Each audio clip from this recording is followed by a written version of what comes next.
In these next lectures, we want to understand the power of regular languages. And at the same time, we're going to develop alternate compact notation to specify regular languages.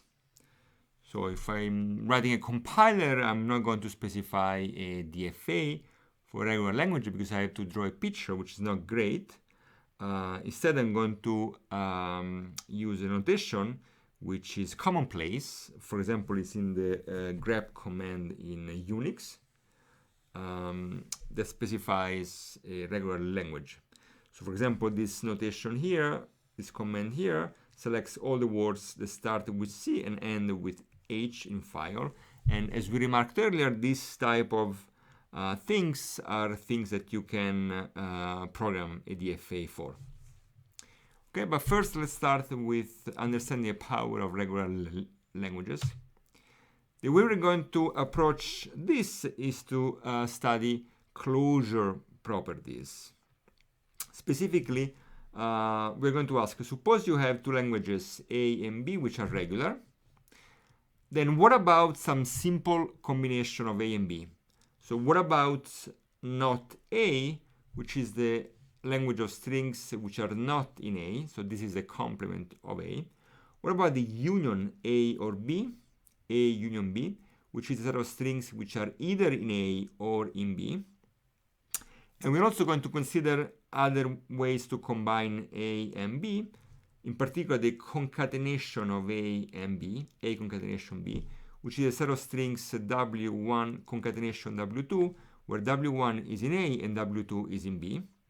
And we're also going to consider the Kleene star of A star, which is just the concatenation of A with itself any number of times. Okay, so it's a set of strings W1, W2, dot, dot, WK for some K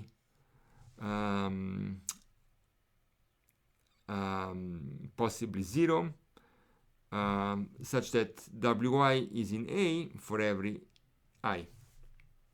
Are these languages regular? So again, we're going to use the terminology that of closure. Okay, so we ask if regular languages are closed under these operations, not union, concatenation, and star. Okay, and the first theorem that we're going to prove is that if A is regular, then so is not A. So what is a theorem? A theorem is a mathematical statement that you want to highlight. Okay, so you call it a theorem. You can also call it a claim, but we call it a theorem. So if A is regular, then so is not A. What is the proof idea? We're going to do something relatively simple on the set of accept states. What do you think? We're just going to complement this set of accept states. So for example, if you have this DFA here, which remember accepts the strings which have an even number of ones, okay?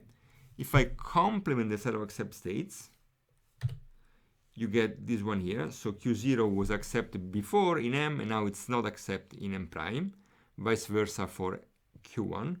Then this accepts the strings which have an odd number of ones.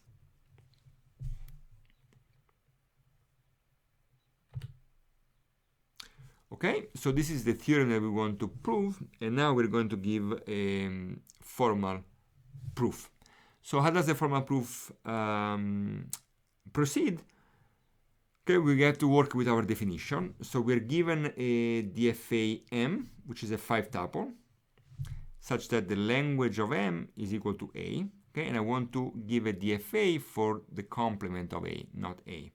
So I have to define a DFA M prime.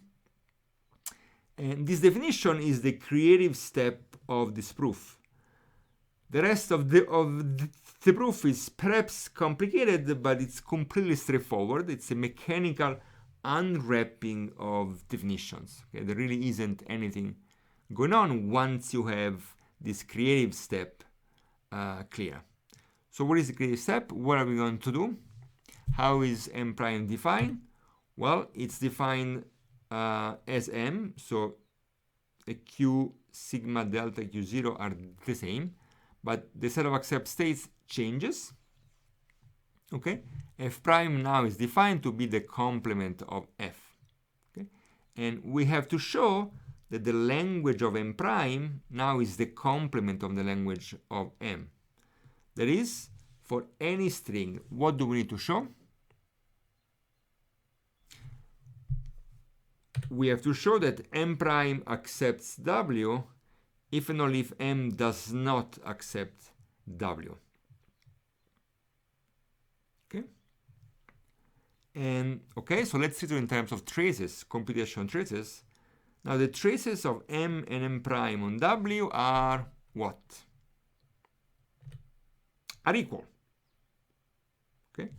So if you think of the computation trace, m and m prime will go through the same states, exactly the same states. So what's the difference is that if you look at the last state rk in this trace, note that rk is in f prime if and only if rk is not in f by our definition of f prime. Okay, and this concludes the proof, right?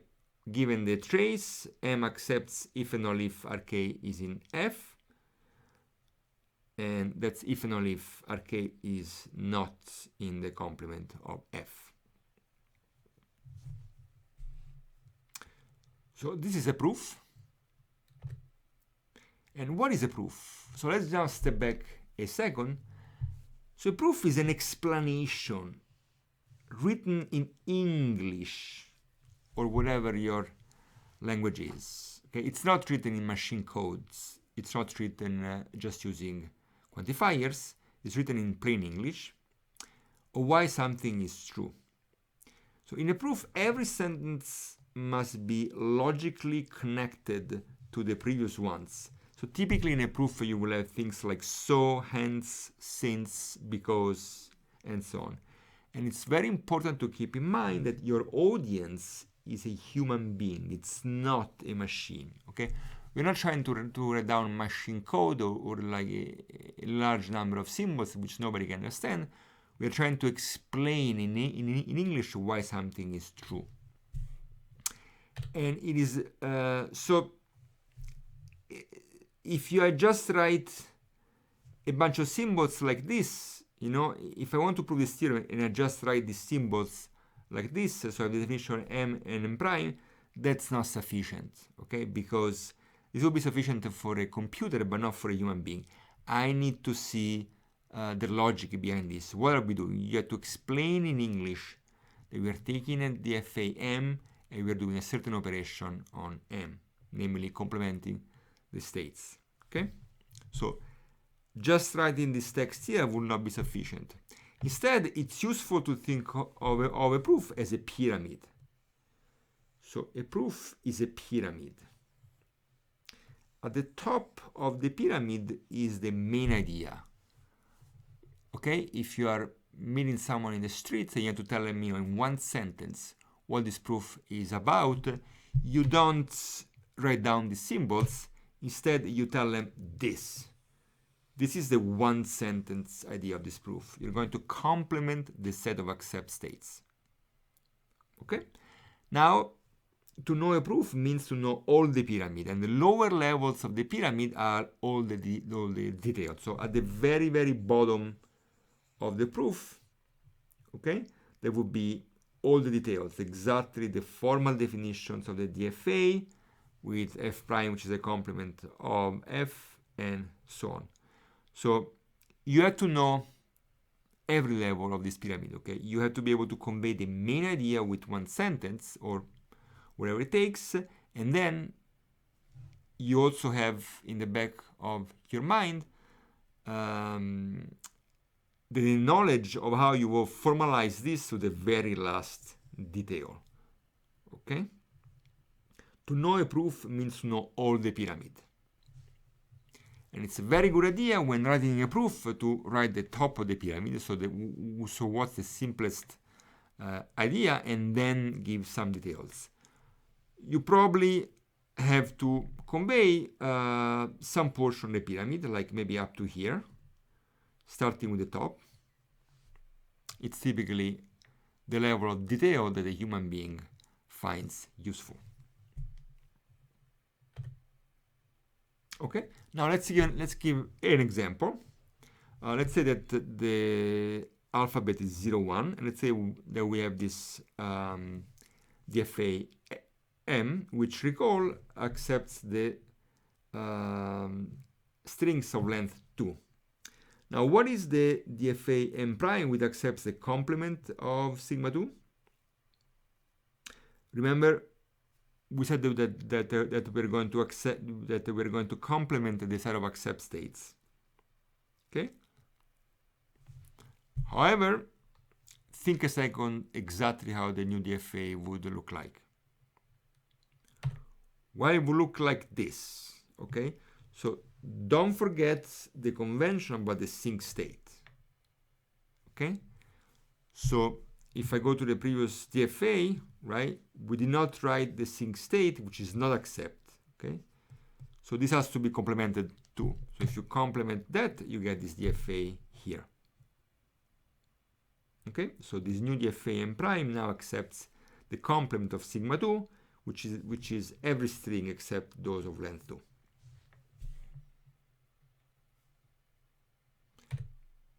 Very good. So we have shown now that if A and B are regular, then the complement of A is also a regular.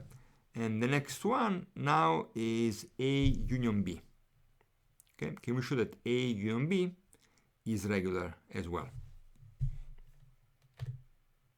Okay, so we're going to prove a theorem. If A and B are regular, then so is A union B. What's the proof idea? So before, the proof idea was complement the set of accept states. Now we're going to take the Cartesian products of the states. Okay, so the states now are going to be pairs of the type Q and Q prime, where Q is a state in A and Q prime is a state in the DFA for B. Okay, so Q will track the behavior of A and Q prime will track the behavior of DFA for B. So we're going to see an example, and to make the example easy to draw, we're going to abbreviate. We're going to use another convention that I can write an edge with back and forth arrows and just put a label for both edges in either direction. So here's an example. So MA is the DFA on the top left, MB on the one on the top right. What is the language of MA and what is the language of MB? Think about it. Okay, the language of MA is a set of strings which have an even number of ones, and the language of MB is a set of strings which have an odd number of zeros. Okay, each DFA has two states. Okay, I want now a DFA for A union B. So either you have an even number of ones or you have an odd number of zeros. First question is, how many states are in M A union B? Think about it. Will be 4. Okay, we take the Cartesian product. We have 4 states, and the states now are going to be pairs. Okay. So for example, this state here is written as AC, right? Corresponds to being here and being here. The states BC corresponds to being here and being there. Okay, the language of MA union B is a set of strings which have an even number of ones or an odd number of zeros. Okay, so we want to prove this theorem now, that if A and B are regular, then so is A union B. Okay, so we're given now a DFA MA, okay, which has its own set of states QA, input alphabet sigma, it has a transition function delta A, a start state QA, and accept a set of accept states FA, and the language of M is equal to A. We're going to define MB, I'm sorry, and we're also given MB, which is another DFA, which with its own QB, delta B, QB, and FB on the same set and on the same input alphabet. And we have to define a new DFA M for A union B. Okay, so let's define it. How are we going to define Q? We just mentioned it a couple of slides ago. Q is going to be the Cartesian product. So it's going to be QA cross QB. What is going to be the start state? Think about it. It's going to be a pair of states, right? It would be QA and QB. So you start in the start state of A and the start state of MA and in the start state of MB. What's going to be the set of accept states? It will be the set of pairs where both states are accept. So it's the set of states Q and Q prime, where Q is accept in MA and Q prime is accept in MB. Okay. Now we have to define the transition function. So if you give me a state now is a pair, and you read a symbol V, where do you go? Think about it. Well, you will go, right, you will just apply delta A to the first coordinate of the state. So do delta A QV, and similarly in the second coordinate, delta B Q prime V. And we have to show that L of M, the language of M, is equal to A union B. That is, we have to show that for any W, M accepts W if and only if M accepts W or MB accepts W. Okay, and how are we going to do it? Well, let's first show that if M accepts W, then MA accepts W or MB accepts W. Okay, so let's suppose that M accepts W, and let's say that the W has some length K of symbols. Now, from the definitions of accept and M, right, the trace of M, remember M was the DFA for the union of the languages. The trace is a sequence of pairs, S0 T0, S1 T1, dot all the way to SK TK. So how is this trace formed? Well, we have SK TK has to be in F. So by our definition of F, what can we say about SK TK? Think about it. Well, we can say that either SK belongs to FA or TK belongs to FB. So without loss of generality, let's assume that SK belongs to FA. Okay. Then MA accepts W because the sequence S0, S1, dot SK would be the trace of MA on W, and SK belongs to FA. Okay. So we have assumed that M accepts W. We have looked at the trace of this, and from that we have extracted one trace for MA, which ends up in an accept state. This is one direction. We have to do the other direction now. That if MA accepts W or MB accepts W, then M accepts W as well. And again, without loss of generality, I'm going to assume that MA accepts W and the length of W is K. Now, from the definition of MA accepts W, we have a trace R0 dot RK of MA on W, which has RK in FA, in the accept states for MA. Okay. Okay, now MB on input W will go through some states. Okay, So let T0.tk be the trace of MB on W. This trace may end up in FB or not. I don't know, but that doesn't matter. We're going to claim that M accepts W because the trace of M on W is what? Trace of M on W would be the sequence of pairs R0 T0 dot RKTK, and RKTK is in F by our definition of F, because to be in F it's enough that the first coordinate is in FA, which is the case here, or the second coordinate is in FB. This concludes the proof. Okay, so we have shown that not A is regular, A union B is regular, and we want to now study concatenation and star. And it turns out that the other two are somewhat more complicated. So we could just do it with the DFAs, but instead we use them as an excuse to introduce a variant of DFA, an extension of DFA, which are called NFA.